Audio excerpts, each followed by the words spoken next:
Hello, everybody. I do know some of you. My name is Joan Roberts, and I'm manager of the School Health Research Network.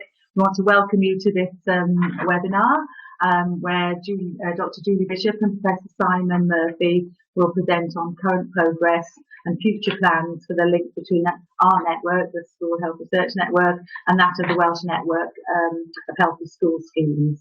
And they will talk about the developing an evidence-based Welsh network of healthy school schemes.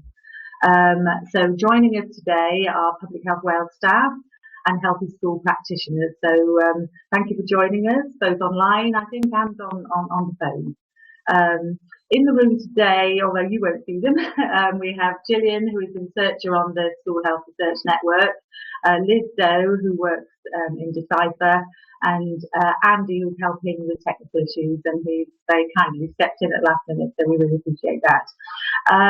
It's still quite a new way of communicating with people with a webinar. We have done 2 for our schools, and that was quite successful. So welcome today, and just going to point out, if those of you who haven't joined the webinar before, there's just a few little points. So one is, if you look at your screen, in the bottom left of the screen, you'll see send to everyone. That's where you're going to be typing any questions or comments, and that is available throughout the webinar. So you can do that at any point.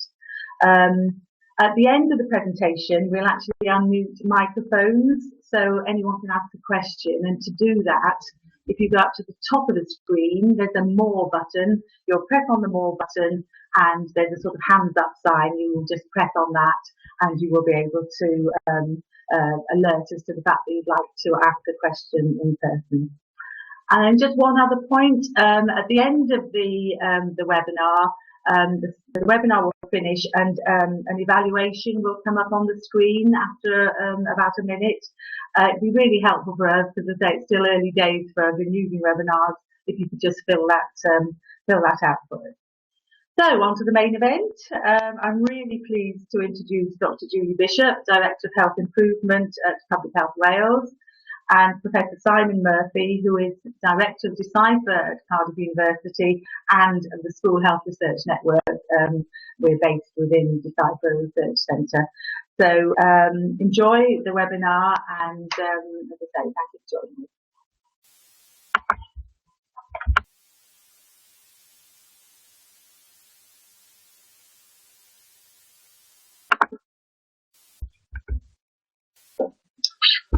Good afternoon. I'm going to start first by giving a little bit of background about the Schools Health Research Network, and Julie's going to give you a little bit about where we're taking it in terms of the context and the link to the Welsh Network of Healthy School Schemes.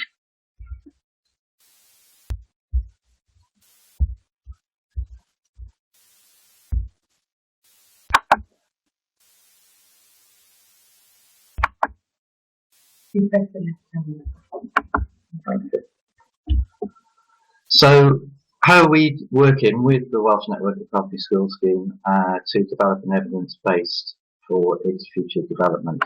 Well, we originally started the School Health Research Network in Wales through a scoping and feasibility study that was funded by the MRC in 2013. It's now funded by Health and Social Care Research Wales to 2018. And what we decided to do with the network was to try and improve the quantity and quality of research with schools in order to improve young people's health. So we wanted to generate an evidence base for what seemed to work for whom and in what context, but at the same time to actually reduce the research burden on schools. So we recognised that schools often face many challenges in conducting research in terms of the time and space that they have. So we wanted to make sure that the research that we conducted was really relevant to them and really relevant to policymakers and practitioners throughout Wales. Through doing that, we wanted to ensure that the evidence that we generated then was implemented into policy and practice. So we came together as a partnership with schools, researchers, Public Health Wales, Welsh Government, and Cancer Research UK to develop a strategy and partnership. We launched the Schools Health Research Network in 2013 on the back of the Health Behaviour in School Children survey. So all those who participated in the survey were invited to be part of the network, and from that we had 69 secondary schools who joined initially.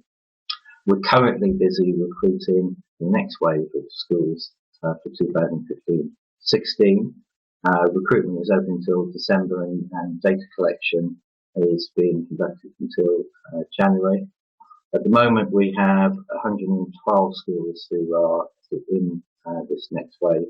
I think actually this is so active, it's gone up to 116 at the moment. All 22 local authorities are represented within the network. They have between 1 and 13 schools in each of the authorities, but this second wave we made a real effort to focus on particular authorities and try and get every one of their secondary schools on board. So it's a little bit of a scaling up study to see what might be needed for 2018 when we look to get 100% of secondary schools in Wales as part of the network. So 5 authorities have all their secondary schools within the network. 2 authorities have all but 1. And the types of schools we have in the network are very varied. We have size of school from 260 pupils to 2008 students. And again, the range of those schools with free school meal entitlement, we have schools from 3% to 45%. The network operates with a number of sort of key staff. So Joan, you just heard, is our network manager, and she's responsible for recruiting schools to the network and all our engagement events, and these include regular newsletters to the schools, identifying the sorts of studies that we're conducting, advice and guidance on new evidence-based practice, network events where we get schools together so they can tell us what the key issues for them in terms of the health of the school should be and what we should be researching. We conduct a biannual electronic data collection of pupils and schools. So we monitor the health of the pupils, and this ranges from issues to do with sort of sleep and well-being, through to physical activity and drug use, relationships with the school, and relationship with their peers. We also find out what the schools are doing in terms of their policy and the health improvement interventions that they're currently implementing. Schools identify the priority questions for a supplementary package each time we collect the data. So this year we're looking at issues to sort of self-harm, but in the future it will be other issues determined by the schools. That biannual data collection is overseen and supported by our Shern researcher, Gillian Hewitt, who also works with schools and policymakers and practitioners and academics to develop what we call research development groups. And these are groups which come together to develop bids and conduct research studies that are relevant to policy practice in schools. We have a Shern coordinator, Cheryl, who promotes this adoption process where we get in studies to the network, but also helps us to run these network events and things like the webinar today. The key thing is all our activities within the Schools Health Research Network are integrated with the Welsh Network. We contribute to the strategic board, advisory board for the Welsh Network, but our advisory board links into Welsh Government, both education and health sectors, Public Health Wales, we're linked to ESTO and key players from the third sector. So I hope that's sort of given a little idea about the sort of basis of the network and how we've got to where we are. Julie's now going to say a little bit about where we're going in the future. Hi, thanks, Simon. I think part of the interest in this from our point of view, inevitably, is that we've got a significant asset in the Healthy Schools programme within the public health system in Wales. It has participation from almost every school in Wales, and gives us tremendous potential to take action which is going to improve outcomes for children and young people. One of our weaknesses has traditionally been that we're not very able to demonstrate the impact of the work that we do currently, either in terms of the impact that the work that the Healthy Schools staff do on the actual school environment, the policies, the practices, the services that the school is engaged in, nor ultimately what that means for the outcomes for pupils. And I think generally we want to be able to think about the relationship between those two things, and also the relationship between the actions that we take and other outcomes, such as educational outcomes. So the basis of all of this work is actually the questionnaire that goes out to schools, which Simon talked about, and schools get an individual report. So part of the positive that we've seen from this, I think, from the school point of view, is that they get something meaningful that helps them to look at issues within their school. It helps them to plan the areas that they want to tackle in their school development plan, in their pupil wellbeing plans, and in terms of their Healthy Schools plan. So they're getting something that they can share with their school community and also with people like Eston when they're inspected. So there's real genuine positive involvement from schools. But obviously from our point of view, and we're thinking about it from a public health point of view, there are other purposes that we can put that data to. And so part of what Simon and I have been doing is thinking about how we can actually use those two pieces of data, which is the pupil survey and the school survey, which looks at the policies and practices within the school, to actually tell us more in terms of some of our population health or public health goals.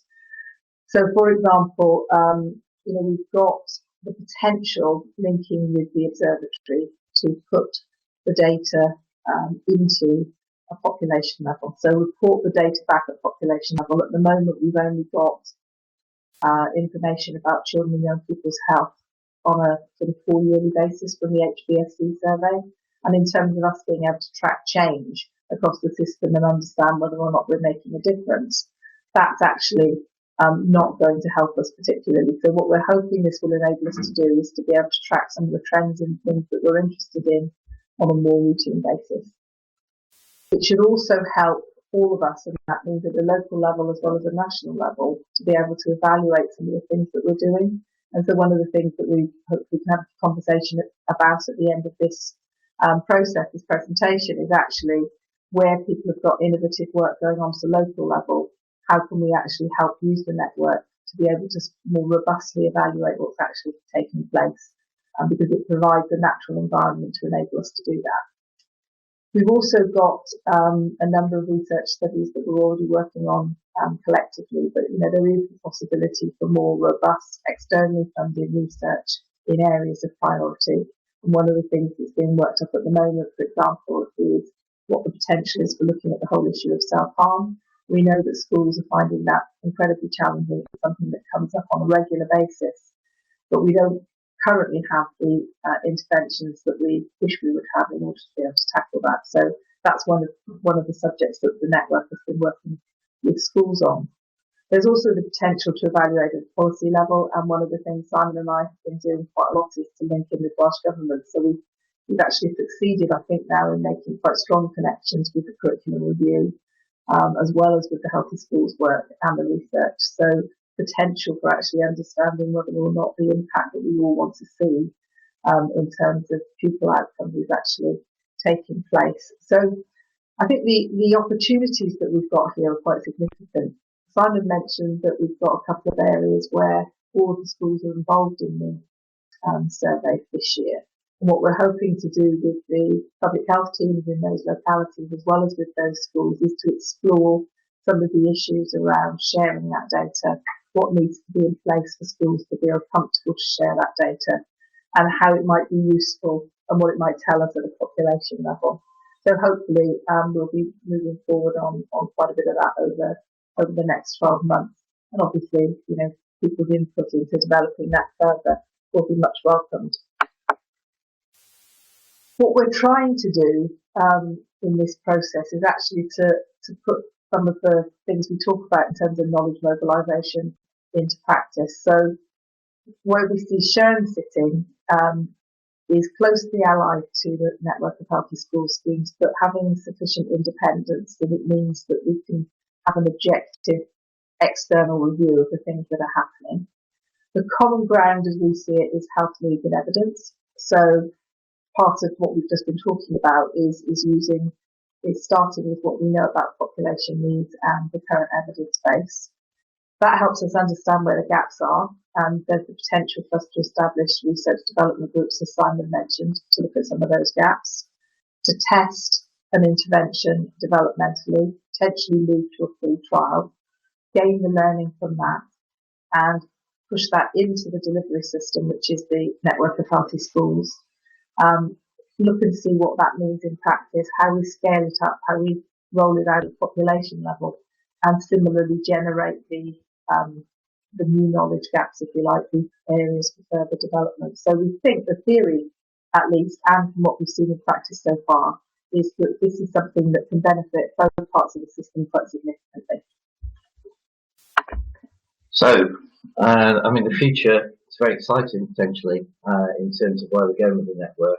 But we've currently got sharing in over 50% of secondary schools throughout Wales, and we're really getting a sense of what the resource is going to be needed and the type of infrastructure that we need to have every secondary school on board by 2018. I think we also have ambitions to look at trying to extend the network to primary schools. Of course, primary schools face different sorts of challenges in terms of setting up that infrastructure. So we'd like to go through a similar process to that with secondary schools and conduct a pilot to really sort of scope up what all the key stakeholders think should happen. We're also keen to explore data linkage. We've been able to do data linkage on some of our other studies, for example, recently looking at the relationship between our breakfast consumption and educational outcomes. So again, if we were able to do that with this network data, it would give us very powerful arguments for the role of health and health improvement in improving educational outcomes. As Julie said, having a network like this gives us a surveillance function for Welsh Government and Public Health Wales. Our last data collection gave us very good data on e-cigarette use, which went all around the world and was some of the first national level data, which showed levels of use and its relationship to tobacco use. And it also gives us that data infrastructure for natural experiments and policy monitoring. So our most recent survey included key questions on violence in women and healthy relationships, which can be used as benchmarks and to monitor progress for the introduction of violence in women work. So the opportunities there for future goals at sort of national and local level. We're also currently conducting a pilot for developing the research capacity of Public Health Wales and schools. So we're really interested in finding out what you need in order for you to be using this data in your work and the sorts of things that we could be looking at in that pilot. As Julie said, we've got a whole range of adopted research studies now within SHARE. Some of those are coming directly from the schools, which is a really exciting development. So innovation at local level, which we can then examine and look at its possibility and potential for the network more widely.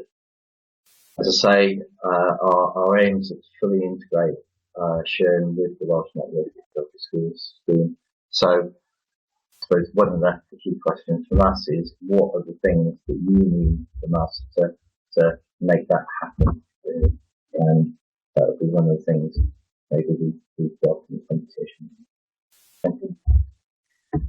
I don't know whether it's worth repeating the instructions that Joan gave earlier about how to send in questions and things, because I'm conscious of the fact that quite a few people have joined since you did that. Right. I don't know if you can do that from there, or do I do it from here? Yeah.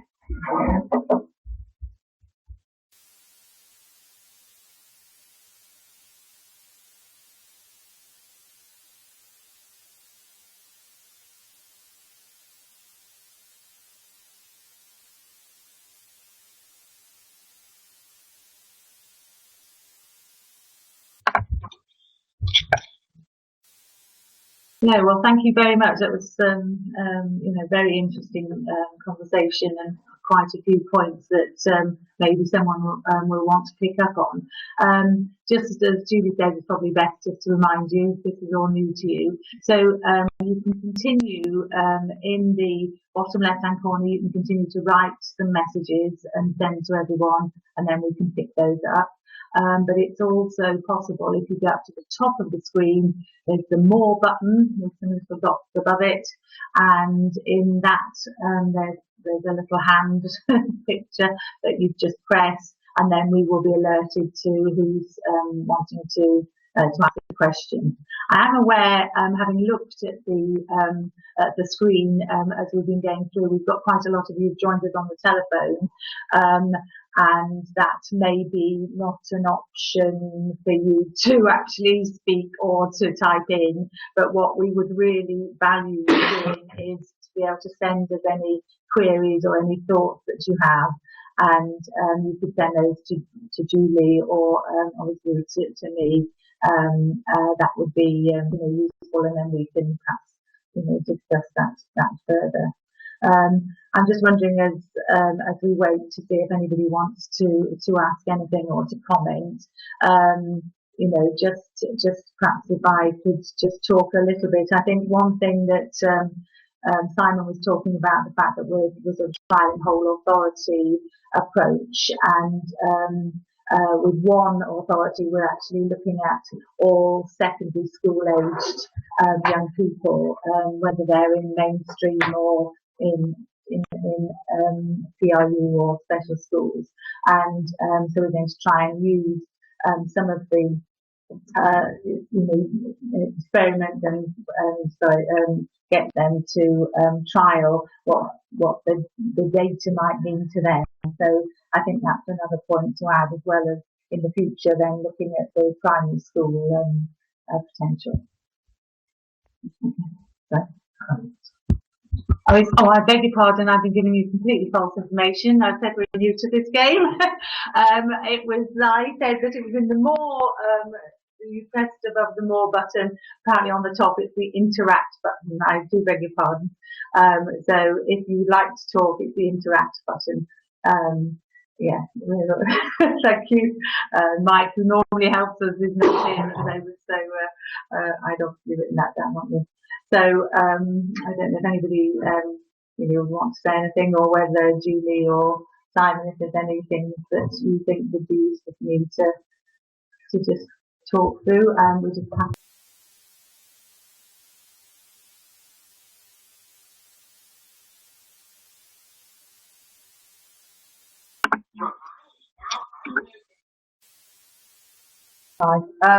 I think one of the things obviously we'll need to ask people a little bit about is the process here. I think those of us who work in the NHS certainly understand that these things don't always work first time, so we're all in learning mode. And it's looking from the information we've got on the screen that most of you probably aren't connected in a way that means that you can actually interact with us, which means that this may actually be a shorter conversation than we intended. But I think probably from our point of view, the kinds of things that we would have wanted to talk about if we could have had a two-way conversation would have been probably moving forward the role that some of you can play in helping us with recruitment into the scheme as we look at how we might expand it further in the future. Because obviously if you want access to the data to support your work locally, then the more schools involved in the programme at a local level, the more useful data that you're going to have. I think the second thing from our point of view is how we learn about some of the more innovative work that you might be doing, where you've got local initiatives that you've been doing with your schools that may not have had the level of evaluation that you would like traditionally, or that you're planning to do, where we might be able to test using the network to see how we can develop some of those ideas. As Simon said, we've had one or two already come through from schools themselves that are within the network, but obviously we're also interested in any work that you might be planning that this might help to evaluate at a local level. And I think the other thing that, in the way that Simon talked about looking in depth at particular areas, one of the things that we're particularly keen to do with the school environment survey is that each time it's run, is to look in more depth at a particular topic so that we can start to understand a little bit more about the relationship between some of the things that schools do and the outcomes that we see in the pupil data. And the routine survey will give us a tracking, if you like, tracking trends over time at a high level. But we want to be able to dive in depth a little bit and understand much more about the kinds of things that schools are actually doing. And they may be in some of the more emerging areas, but they may also be in some of the areas that we're looking to develop, we've been doing for some time, like tobacco, for example. So those are certainly three ways I think that from our point of view, either now online or actually following on from this, people may wish to benefit or engage from the network. Yeah, I mean, one of the advantages of this network is that we link in what were disparate resources together, so we're value added to our activity, and all the things that we're doing, they've got clear reciprocal benefits. So we've recently been doing analysis of the relationship between school level activity and the health of their pupils, and so we've got some quite interesting things that we can say about what influences school commitment to health improvement, or what the things around the school that increase levels or decrease levels of physical activity. Now, those are good for us in terms of research publications, but we're also translating those into newsletters for schools and also briefing papers for Public Health Wales. So in that way, we can tick boxes for all the parties involved. Because the other thing to say is that we've got the opportunity with this infrastructure to conduct really low-cost studies within Wales. So I'm not saying no cost, because it's taken quite a bit of resources to set up the infrastructure. But once it is set up, we can evaluate things and find out their effect in a very short space of time. Within 2 years, we can tell you what effect it has on the health of pupils within the school.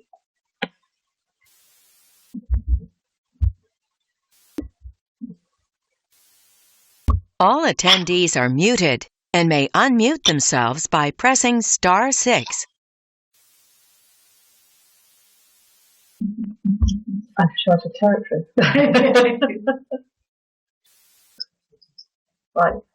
What I'm being told is that anybody who's online should now be able to ask a question if they wish to do so. Is there anybody who's got anything that they'd like to ask us?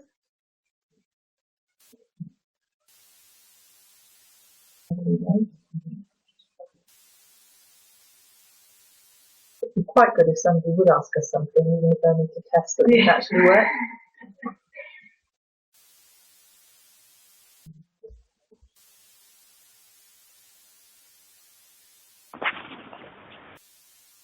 Hello.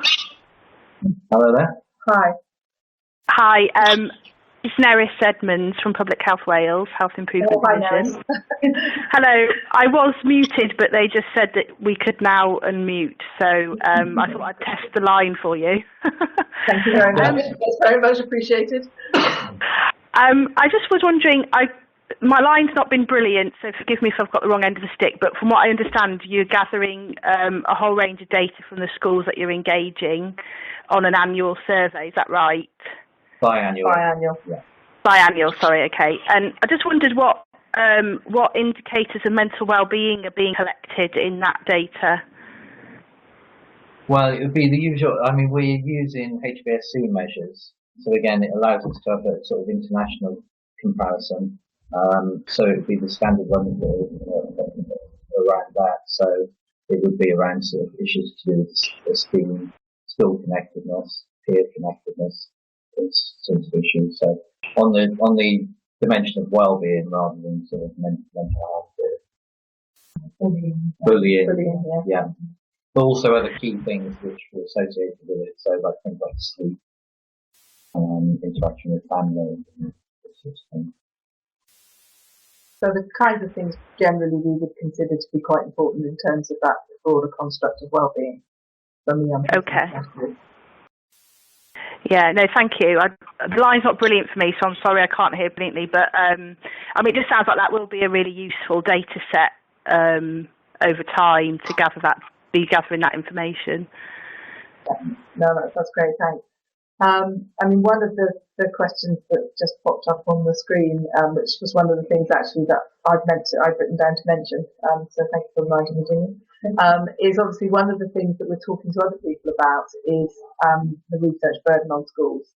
So how do we have as fewer surveys as possible that meet multiple so that schools are not consistently being asked to take part in these things? Because we recognise that's challenging. And we know that at a local level, quite a lot of local surveys take place, some of which are reasonably robust, some of which are less robust. And one of the conversations we'd be keen to have with people working in local authority areas across Wales is how can we look at what's going on already and see whether there are ways in which the work that we're doing can actually deliver some of the same information, but perhaps do it in a much more rigorous way. One of the challenges that we've all had for some time is things like the surveys done by other organisations. Sport Wales is a good example. It's a very big survey, but it tends to produce quite different results than other surveys. And we think some of that is because of the way that they actually, the way they generate the sample, which is very much more about volunteer samples of pupils getting involved. And obviously there is inevitably a risk that you're going to get the kids that are interested in sport who are going to fill in a questionnaire about sport. And one of the advantages potentially that we can use with some of the methodology here is that the sampling is considerably more robust, so that we can actually potentially have a much more representative picture. So I think for those people, who are working in areas where local surveys do happen, we'd be interested in hearing a little bit about that if you've got ideas about ways in which we might work together on that in the future. Yeah, I mean, we did a sort of mapping exercise from that survey that currently go on in schools in Wales, and it's considerable. And if you look at what's happened in England and in Scotland, they've gone through a review process of youth surveys to try and sort of look at whether they can bring in rationalisation or savings. And similar things happened in Wales for adult health surveys. So I suspect, looking ahead, there will be pressure on the amount of surveys that are currently conducted in Wales. I mean, the other disadvantage is that a lot of that data isn't comparable at the national level. So you get very good local data, but you can't bring it together to give an analysis of difference by area or Welsh picture. So again, it's something we're trying to provide a solution to before it's probably being identified as a problem in the way it should. Okay, we've just had a comment from somebody that the connection's been very poor, so they haven't been able to hear everything. Neris on the phone line's been very clear. And asking about pupil referral units to add to the response. So there's a couple of things there, obviously. The first is that one of the things we will be doing afterwards, I think, is trying to find out from those of you who've participated what the challenges were around the technology, so that we can learn from that as a process. I think probably the reason the people who are on the phone are hearing each other better is because they're on the phone network. And so there's possibly something to do with the sound possibly on the web-based system. In terms of the PRU stuff, I think Joan mentioned about the fact that one of the areas in Wales, just trialling it with one at the moment, and then when we see what the issues are, then we'll be opening it out. If that seems successful. Yeah. So, because obviously there are real issues around small numbers. So from if you think about it practically, we really want to be able to capture those young people because they're the young people often we're most concerned about. And they're valuable to look at. We've got a large data set to be able to look at them differently. And it's really important they're included when we've got whole population samples, because they're part of the local population. But it's one of the areas where we're going to have to look in a little bit more detail before we can roll that out more broadly. But the same applies to the special schools, which is another important area of interest. I think with PRUs, one of the challenges we want is being able to track pupils through the system, because there's such variation in the amount of time that they might spend in the PRU. But we want to know what their overall journey is rather than just looking in that 1 minute. The other question that was asked was about whether there will be a transcript. What we have been doing is recording this, so hopefully it will be available to people online to access. I'm looking to my side for somebody to nod at me. I'm probably a disembodied voice at the moment, but just to say that, that is our plan. We have, with our previous two, we'll be on the webinar. One is there already on the website, and this we can put up on the website for people to watch in their own time, and to especially if there have been issues in terms of sound. So thank you for that. So another question has come in. When will the next round of recruiting for secondary schools take place? So this current one is obviously going into 2016. So it will be starting in the autumn term of 2018, and then the idea is that we will get all the other schools. 2017. 17, sorry. Team effort. Primaries? Primary schools, I think, again, we're trying to get some funding to undertake a pilot. So how you collect electronic data within primary schools, the sort of data that you collect, sort of questions you can ask for children at that age, obviously qualitatively different, and then how schools would actually use their school reports, and again, talking to key stakeholders like public health sales, what that might look. I mean, what we'd really like to do is be able to sort of link people so we can look at feeder schools and transition between primary and secondary schools. So data linkage, I think, would be key for us. So we haven't been able to identify the proper money yet, but we're actively searching for it. We've answered all the questions coming in online. Anybody else got any queries they'd like to raise?